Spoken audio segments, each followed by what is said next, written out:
Hello and welcome to Share Your Secrets, a podcast that celebrates the diversity of food, art and community. We're Bounceback Food CIC, a community cookery school that has been fighting food poverty in Greater Manchester, Cheshire and North Wales since 2014. Earlier this year we started working on our second fundraising recipe book, Secret Dishes from Around the World Too. It has exciting recipes from 20 countries and 20 original pieces of art by 20 local artists. In each episode, you'll find out about 2 of the 20 countries that will feature in the book. We'll talk food, art and community with the artists involved, get insights from guests in the featured countries, and keep you up to date with what the Bounceback team have been up to. I'm your host, Miriam Rendell. I hope you enjoy listening. This week on Share Your Secrets, I'll be talking to Natalija Stolarova, an artist and illustrator based in Manchester. She was assigned the Tunisia section of Secret Dishes from Around the World Too. I'll also be talking to 2 of the interns who joined the Bounceback team this summer to hear their experiences of the internship. But before we hear from them, I asked Duncan to explain in a bit more detail this year's Social Enterprise Internship Programme. So for the last 3 years, we've delivered a Social Enterprise Internship Programme. And in 2018 and 2019, that ran from our co-working office in Manchester. But this year we completely adapted it to meet the requirements of social distancing and COVID. And so what we decided to do was just open it up. And so in a similar way to putting out the call for artists in January, we said this year we're running our Social Enterprise Internship Programme remotely. Therefore, if you're a young person that's looking to get experience in the sector, you're welcome to apply and it doesn't matter where you're based. So yeah, when we ran the programme in July, we were joined by 22 really talented young people and they were joining that 2-week programme from a variety of different places across the UK. So we had like Zoom meetings and people picked different projects to work on. So we did things with like marketing and events and publishing. And yeah, it was brilliant, like to be able to open it up and to support young people with the first stages of their career. Hopefully they'll continue down the social enterprise path. And it's something that I think, looking ahead, I can't see any reason why we wouldn't deliver it in that way again in future. I mean, it was just brilliant to be able to open it up. And to provide those opportunities on a national scale rather than just, if you're based in Manchester. So yeah, really, really kind of loved delivering that programme this year. And it was fantastic because we were able to offer one person a job at the end of it as well. So I suppose it really helped us to grow our team, but also to help people at the early stages of their career too. Thanks for that, Duncan. We'll hear more about the internship later. Natalija Stolarova specialises in printmaking, illustration and stop-motion animation. I started by asking her to tell me a little bit more about herself. Well, I'm Manchester-based illustrator. I call myself illustrator/artist because I do all sorts of things. I'm coming from Latvia, have a Russian background, so I have like all sorts of things mixed in myself. I'm just really passionate about art. How did you get into art? I was drawing all my life, and then in school at some point I just realised I'm good at art, so I want to do art. Since, end of school, I just decided I want to be an artist. Don't care how it will happen. Did you do any further study, any courses, or is it just something that you've always just had a knack for? Well, while I was studying in school in Latvia, I was attending like an evening art school for children. Then I moved to UK. I moved to my parents in Peterborough, and I was attending a college there. And then I moved to Manchester for my BA in illustration with animation, and then recently I graduated from my master's in illustration as well. Yeah, so you focused on illustration then. So what is it about illustration that you really enjoy?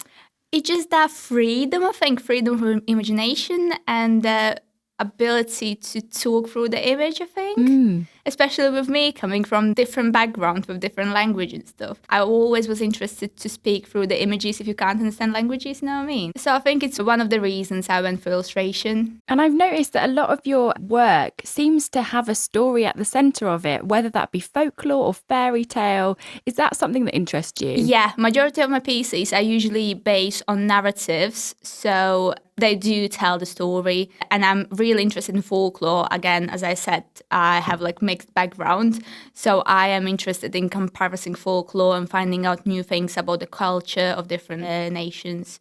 So yeah, there's definitely something I'm interested in and trying to speak about through my work.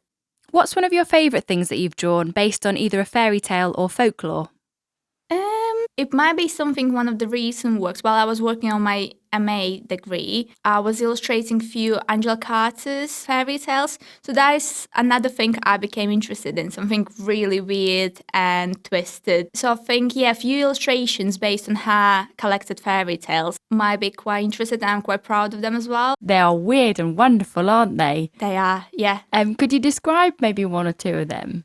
I did one print based on one of the stories she have included in a book. Well, it's a story about an old couple who lived somewhere in the countryside, and then husband's wife got disappeared and nobody knew where she was. And apparently when he was holding like a party in his house or something with the young lads, somebody saw the lilac bush shaking without the wind or anything, and the guy came closer to the lilac bush and he saw fingers or hands sticking out from the ground, which means she was buried in the ground and the lilac bush like grew up out of her. So I sort of visualized that with a lady being under the ground and there is lilac bush growing and the lady naked. That was something weird for me, especially bearing in mind I usually try to visualize everything quite literally. So this was the piece, which was the first one which I created, which for me was quite weird. I think I've seen on your Instagram actually, there's animation, isn't there? Of, is it roots or part of the tree? Like she's become part of it. Yeah, I did develop that in a stop motion animation as well because I was really thrilled about the story and I really liked it. So I played with that print quite a few times and did a few things with it. One of your pieces that really sticks out to me is there's a picture of a monkey and he's got a clown's hat and a ruffle. Tell me about him. Oh, it was quite bizarre piece, to be fair with you. I was working on one of my projects again for uni, and then suddenly I was like, right, I'm not interested in anything else. I just want to do my own image. And the monkey came to me and I was like, oh, I just want to draw a monkey. But then I wouldn't be myself if I would draw just an ordinary monkey. So I just decided to dress that monkey up and add some sort of mood to it. So it's just not an animal monkey, it's sort of sad monkey, which is dressed in that sad clown's costume. It probably reflects some of my mood at the point as well, because I had few breaking points during my masters when I didn't know what I want to do. So that monkey probably is sort of me at some point during my course. I think that is that moment when you start to question yourself whether it's worth to do art. But talk to me a little bit more about some of the print work that you've done. So I realised that you've been doing something quite recently in connection with the Black Lives Matter movement, a beautiful print, and it's lino cut print. Tell me a little bit more about the process and about that piece. Yes, it's still available on my Etsy and all the profit from this print, and I have created another print as well, really similar to it. I'm donating to organizations which are supporting Black Lives Matter, and I did donate some money to small fundraiser who is working in collaboration with a few primary schools and I believe secondary schools as well. I think the name of the Instagram account is @blackcurriculum. Yes, they are trying to buy some books which are talking about for schools to talk about race and start those conversations about the race. Because as I said, I was going to school in Latvia, so we didn't talk about race at all. And the first people of colour I met were here in UK. So I do understand how important it is for children to realise there are people of colour, people with different backgrounds, people with different ethnicities and stuff, different beliefs, different traditions. So I just thought it's really, really good course. As an artist, if I can create a piece and raise some money towards a good cause, why not? And it is such a beautiful piece. So talk me through the process. Yeah, so I'm coming up with a sketch. I really love drawing and printmaking, so I try to combine these two processes. So I would usually draw it and create a decent drawing, and then I would trace it on tracing paper and transfer it on a lino block. Then repeat all and simplify the drawing with a permanent marker. And then I would carve all those lines which I need. And this particular print was printed in a black paper in gold. Yeah. Which do look really nice in real life. It's really hard to capture that through the image, but in real life it do look nice and delicate. It's gorgeous. How do you get that gold effect? It's a gold ink, gold oil-based ink. printmaking ink, yeah. Right. It's really nice and shiny. So where can we find that? What's your Etsy account? So it's nstillustration.etsy.com. Exactly the same as my Instagram, NST Illustration. It's so current, and I just think it's so important that you can use your creativity for matters like that. Yeah. You've been working in schools. Yes, I've been running some after-school art clubs with primary school children and just showing them different ways of creating art, different materials, different processes. I just love to see children doing art. Have you always developed stop motion, or is that something that's come off the back of illustration? Well, I was doing course illustration with animation, so I did a little project on animation, but then at some point I realized I want to be illustrator mainly. But I just feel there is some sort of magic bringing your image to movement, even if it's not a perfect cartoon animation. It's still like, as soon as you get a tiny bit of movement, you can sort of transfer the mood about it. Yeah. I would say, yeah. You're adding different mood and sort of different impression to your piece. And yeah, I started to add a bit of stop motion animation to my prints, which I think works quite well. And I usually do hands-on animations, which means like I do use a lot of cutouts and move them around and take frame images. Yeah, you've created this beautiful piece called Memories, and it starts off with a scrunched piece of paper, and then these characters come to life. Do you want to explain a bit more about it? To be fair with you, I think it was one of my first animations, which I did again for a uni project. It was the time when I was actually exploring all the animation possibilities, and 2D, that stop motion animation, was something what I became really interested in. And I usually collect different sorts of papers, like artwork, which I don't use anymore. And I decided I just want to do some collage pieces and add some movement to them. Since then, I just really enjoy to use my own work, especially with printmaking. You always will have some rejected prints, spare prints, which you can slice up, cut up, and move around.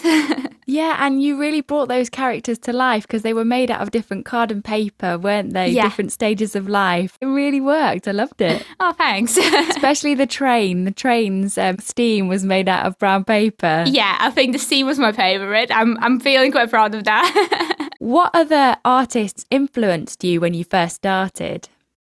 It was quite hard to find myself in art.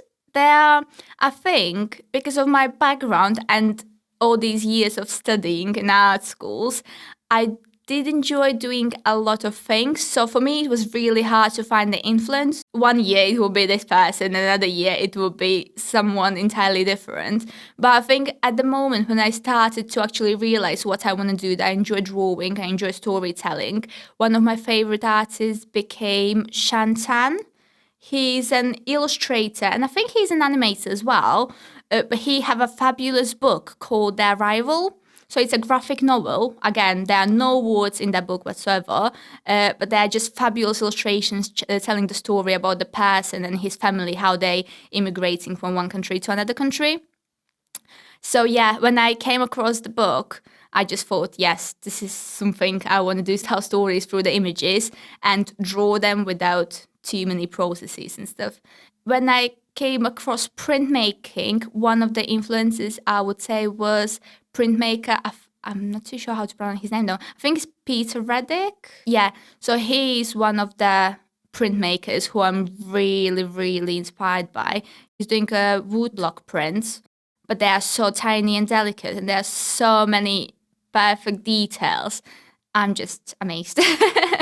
Well, that's something I noticed. I saw you had posted a video of a little girl illustration that you'd done, and the detail and like the intricacy of it, it's just wonderful to watch it build up, and each bit of shading and light, and I think you have to have a lot of patience. I know, yeah, I am quite patient. I think I'm getting really carried by detail, and I have to admit I'm really patient with stuff like printmaking and drawing, but if it would be painting I would have no patience whatsoever. So I am patient, but for the medium I really enjoy working in. So yeah, I would never ever spend 3 or 4 days on painting. However, I can spend 50 hours on carving a lino block. Oh my word. So when you're doing one of your drawings, a lot of it is in black and white, in pencil. Yes, yes. Well, I really love black and white. And again, like if you have noticed with my prints, they're usually either sepia or black or navy blue. I'm not really a color person.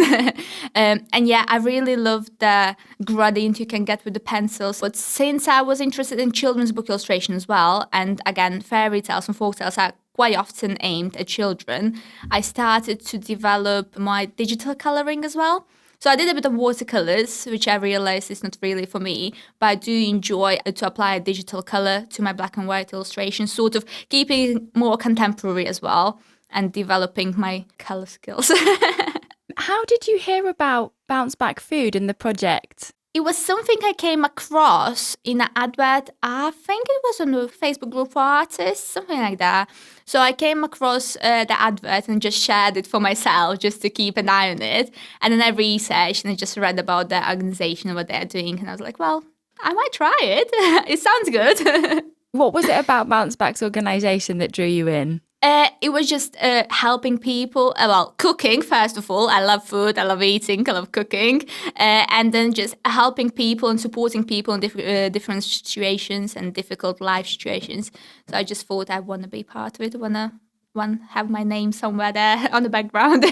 If I was coming round for dinner, what would be your signature dish? I think it would be something Russian.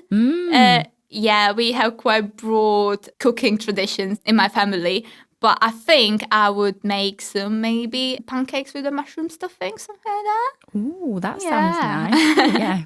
So we're going to reveal on the podcast which country you were assigned. Would you like to let us know? Yes, so my country was Tunisia, the country I haven't heard about before.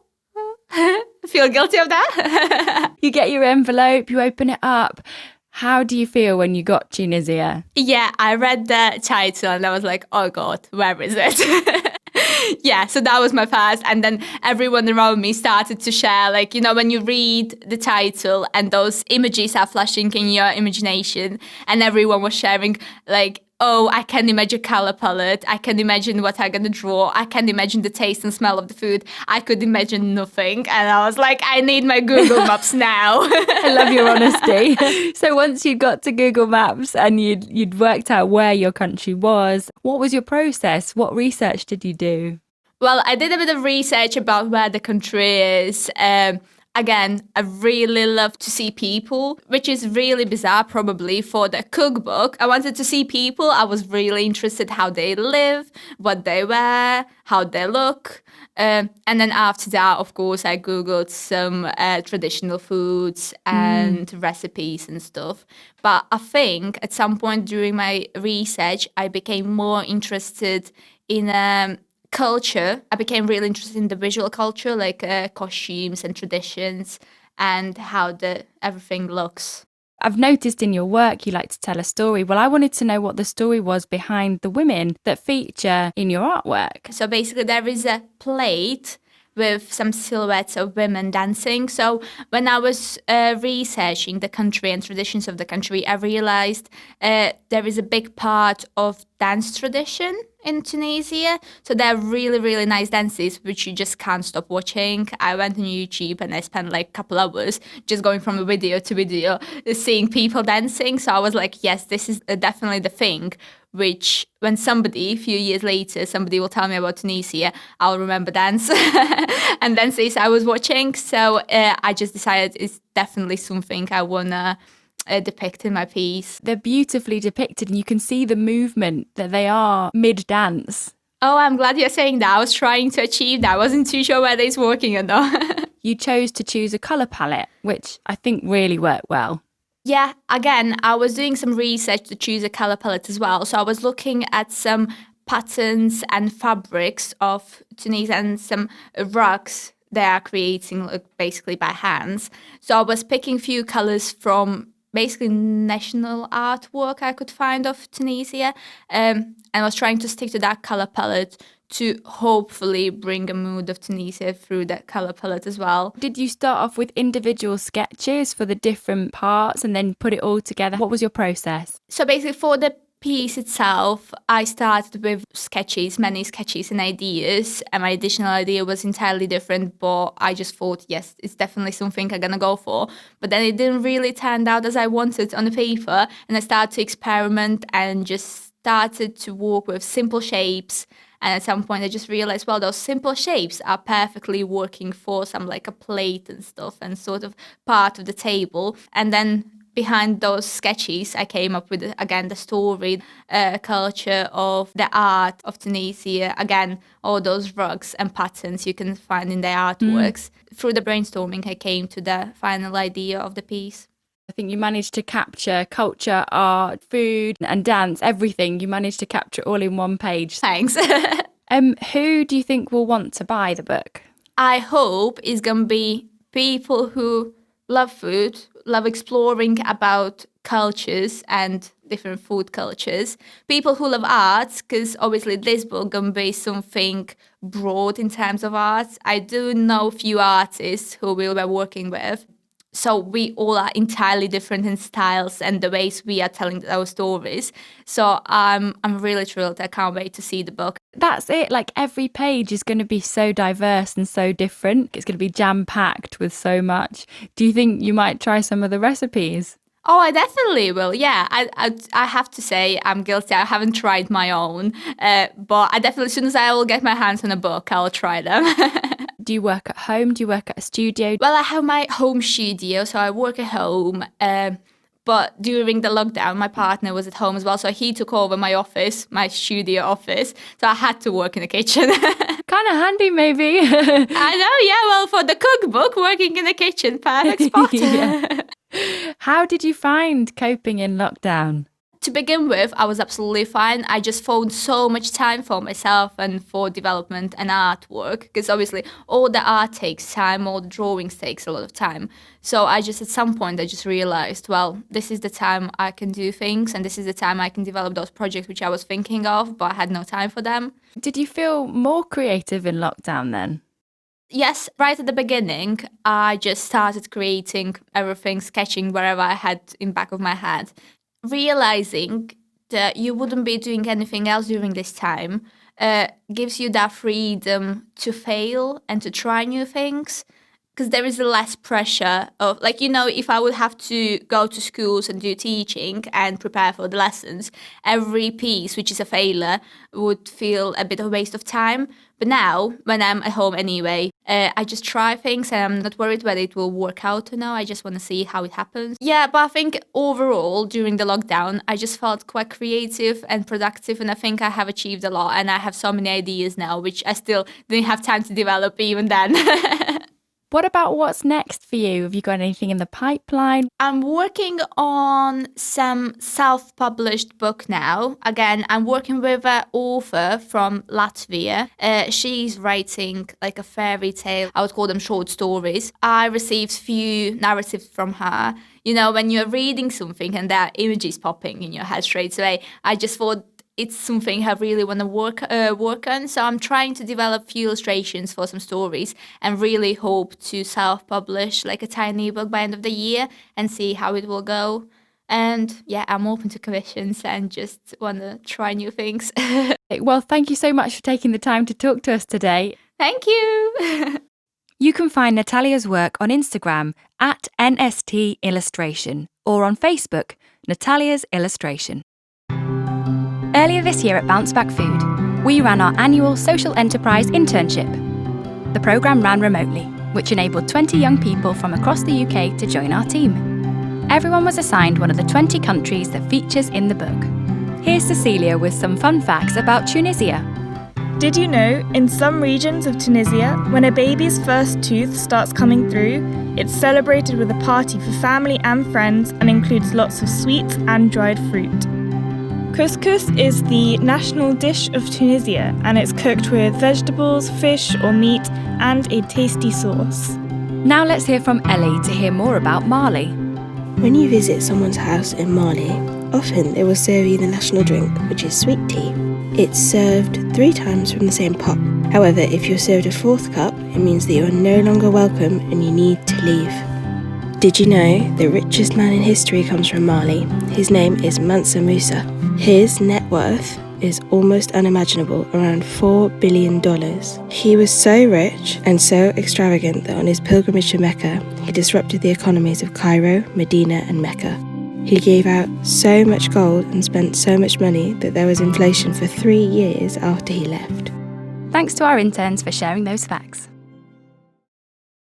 The artist assigned to Mali is James Blinkhorn. He's an established Cheshire-based artist who also runs Vanillion Art Gallery in Knutsford. James is often inspired by unconventional outdoor scenes, melding different shapes, colours and textures together in unusual ways to form alternative perspectives. He took inspiration for his Mali artwork from an imagined riverboat trip along the Niger, experiencing the people and towns along the way. He imagined strolling around the ancient trading city of Jenne, seeing the Moroccan-influenced architecture and Grand Mosque, which is in fact the world's largest mud building. There'd also be camel treks in the desert and tea drinking in Gao. What a trip! For more information about James's work, check out the episode notes on Bounceback Food's blog. Shortly after the internship finished this summer, I spoke to 2 of the students who took part in the 2-week programme. The first voice you'll hear is Laura and the second is Esther. I started by asking them whereabouts they were in their university career. I'm just going into my final year at the University of Birmingham, so I study sport and exercise sciences, and I've just recently come back from a year abroad at the University of Sydney. So I got back at the end of March due to COVID, so I've been working remotely until the end of June, and then just summer now and just completed this internship.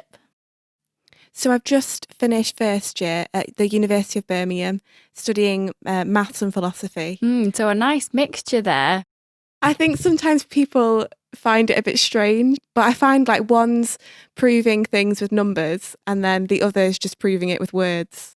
So how did you hear about us at Bounceback Food? So I actually live in Sandbach, which is a nice coincidence, and I've been to the Makers Market before, and I remember, I think it must have been a few years ago, going with Mum into Sandbach, and it was Makers Market, and we got talking to Duncan at the stall, and then I signed my mum up for a cookery class, and then saw an email from uni, and then I was like, oh, this company sounds a bit familiar, and then clicked on it, and I was like, oh, wow, I do know who this is, and then just applied from that.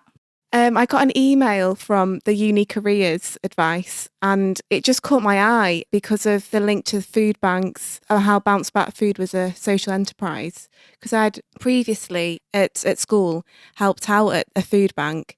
It was just such an incredible experience. Like, it was really shocking to think that there was a need for food banks, particularly like now in today's society. But just the people that I met, just the kindness and generosity that was there was just amazing. And then I saw like the values of Bounceback Food and I was like, I really want to be part of that this summer and get involved. So why do you think social enterprises like Bounceback Food are important? I think it's so good to have a company that like works to actually help people, because I always said whatever job that I wanted, I did want it to like make a difference. And I think it's so important that this company, the stuff they do is like all invested in helping the community and actually like makes a difference. And it's like such a positive thing for people.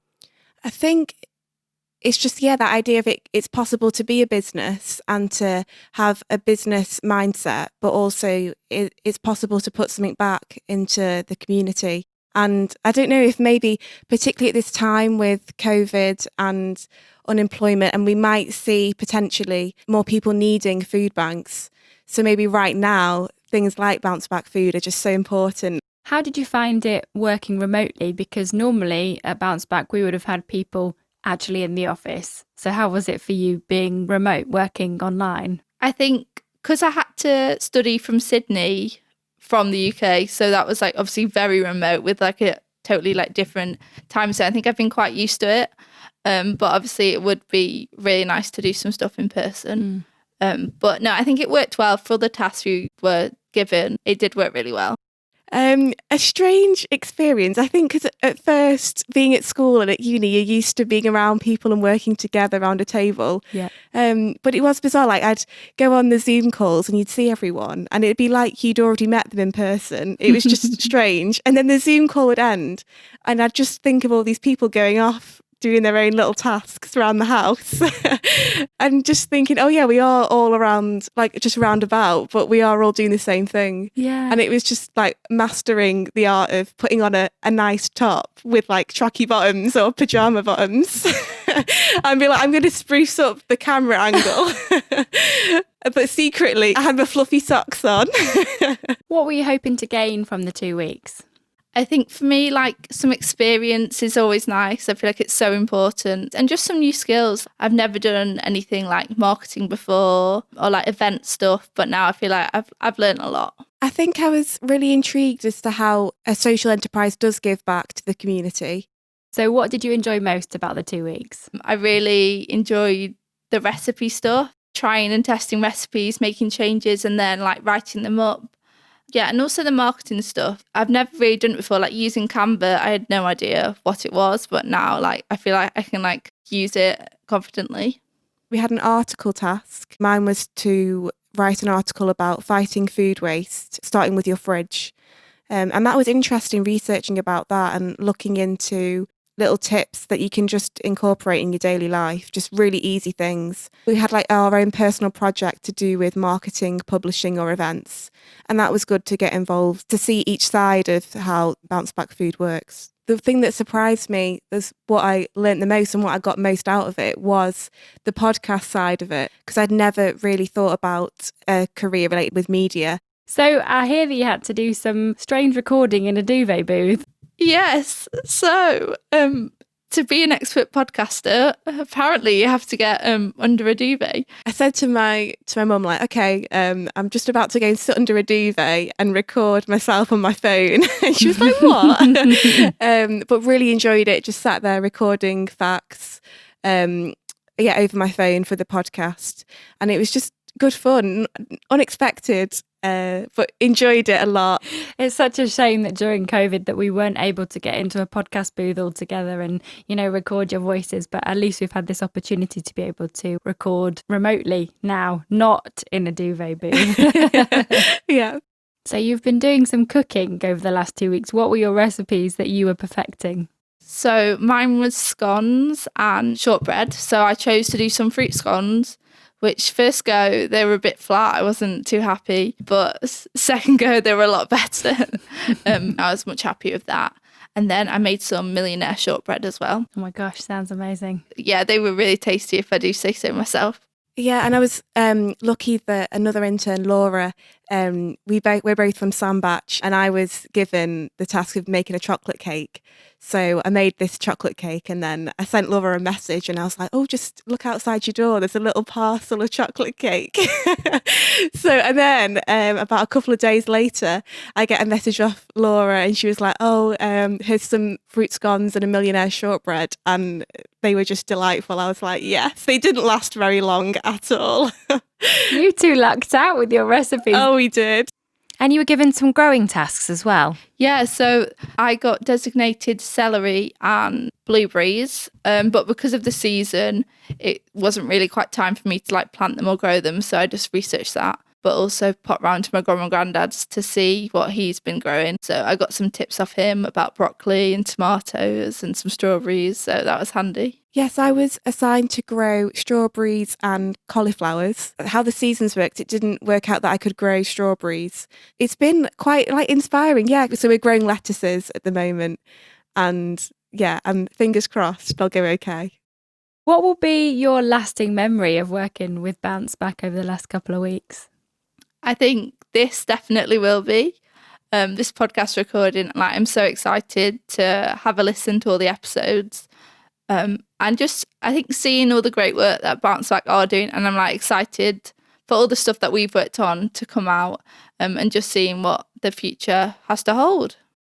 I think the sense of community that Bounceback Food has, and it was really good to see when we were given access to the online portal, knowing that we were putting these recipes on there and these different articles, but knowing that they were going to reach people from all across the UK. And it was just really uplifting to know that, yes, we may be all separated, but cooking and food does relate us all. And it was nice to know that there'll be people from all walks of life getting involved, all part of Bounceback Food together. and all contributing to the social enterprise. Would you recommend the programme to others? Oh, yes, definitely. Yeah, I think such a rewarding 2 weeks where we've had the chance to work on such a wide range of tasks that, yeah, it's been really enjoyable. Oh, definitely. Yes. A really great opportunity. And you come away feeling like you've learned a lot, but you've also put a lot back into Bounceback Food. Oh, well, I wish you all the best of luck. Thank you for talking to us about the internship. No problem. Thank you so much. Thank you. It's been wonderful. Thanks to Laura and Esther for their involvement in the podcast. Remember, you can pre-order a first edition copy of Secret Dishes from Around the World too from the shop on Bounceback Food's website. Go to www.bouncebackfood.co.uk/shop to place your order. To find out more about the people featured on today's podcast, head to the blog on Bounceback Food's website, where you'll find the episode notes. Well, that's all for now. Thanks for listening to Share Your Secrets, a podcast by Bounceback Food CIC. I'm your host, Miriam Rendell, and I'll see you next week.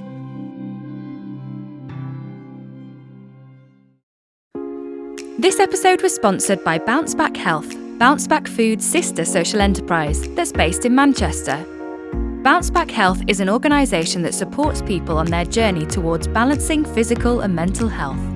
For more information, check out their Instagram @bounceback.health or visit bounceback-health.co.uk.